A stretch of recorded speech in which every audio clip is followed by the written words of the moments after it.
السلام علیکم ورحمۃ اللہ وبرکاتہ۔ ابھی جو پچھلے سوال کیے ہیں انہیں سوالوں کو میں کنٹینیو کرتا ہوں، اور یہ آیا ہے سہرش کی طرف سے، شیخ پورہ پاکستان سے۔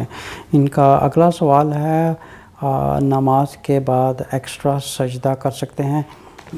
دیکھیں، کافی طرح کے سجدے ہوتے ہیں، جیسے شکر کے سجدے ہوتے ہیں، اور اچھا یہ ہے کہ پہلے یہ دیکھا جائے کہ کیا یہ نماز کا حصہ ہے۔ اگر تو نماز کا حصہ سمجھ کے سجدہ کر رہی ہیں تو سمجھیں کہ یہ بدعت میں آ جاتی ہے، کیونکہ نہ تو قرآن سے ثابت ہے، نہ صحیح حدیث سے ثابت ہے، نہ کسی سنت کی زندگی سے ثابت ہے۔ لیکن یہ چیز ہو سکتی ہے کہ اگر ہم اللہ تعالیٰ نے ہمیں کوئی چیز عطا کی ہے تو ہم اللہ کے شکرانے میں سجدہ کر سکتے ہیں، اور اس کی کوئی لمٹ نہیں ہے۔ جیسے ہم 2 رکعت نماز پڑھ کے شکرانے کے نفل پڑھ سکتے ہیں۔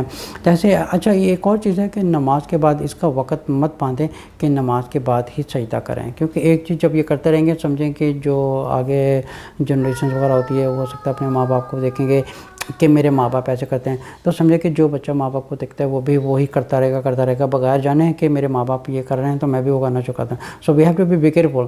بچوں کو ہمیشہ بتانا پڑتا ہے کہ اگر میں یہ کر رہا ہوں اور میں یہ کیوں کر رہا ہوں میں، ٹھیک ہے۔ اور جو والنٹیئرلی عبادات ہوتی ہیں جیسے نوافل وغیرہ ہیں، جیسے ایکسٹرا قرآن ہے، ایکسٹرا تسبیح ہے، یا ایکسٹرا سجدہ کرنا ہے، اور جو سجدے میں جا کے جو دعا کی جاتی ہے یہ بہت خوبصورت دعا ہوتی ہے، کیونکہ اللہ تعالیٰ کو یہ سب سے زیادہ ایک خوبصورت لمحہ لگتا ہے جب ایک اس کا بندہ زمین پر اپنا ماتھا رکھ کے اللہ تعالیٰ سے دعا کرتا ہے، تو یہ سب سے بہتر موقع آتا ہے۔ لیکن اس کا وقت نہ باندھا جائے کہ نماز کے بعد ہی سجدہ کرنا ہے۔ تو والنٹیرلی جو سجدے اور نوافل وغیرہ جتنی عبادات ہوتی ہیں اس کا کوئی بھی وقت مقرر نہیں ہوتا، کسی ٹائم بھی کر سکتے ہیں، جتنی زیادہ نوافل پڑھ سکتے ہیں، جب بھی کر سکتے ہیں، جب مرضی سجدہ کر سکتے ہیں۔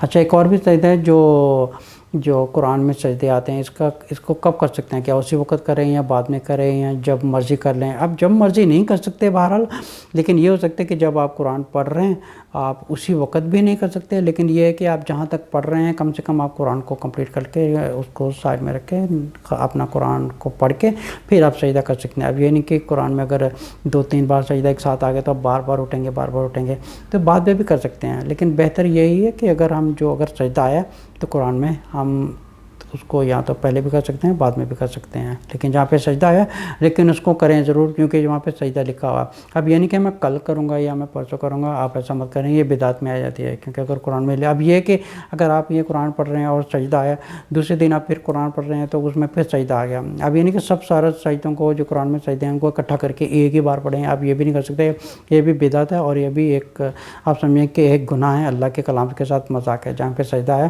آپ بہتر ہے کہ وہاں پہ اگر اسی وقت سجدہ کریں گے تو ٹھیک ہے، اگر نہیں کر سکتے تو آپ قرآن کو مکمل کر کے اسی وقت کا قرآن مکمل کرنے کے بعد سجدہ کر سکتے ہیں، ٹھیک ہے۔ السلام علیکم ورحمۃ اللہ وبرکاتہ۔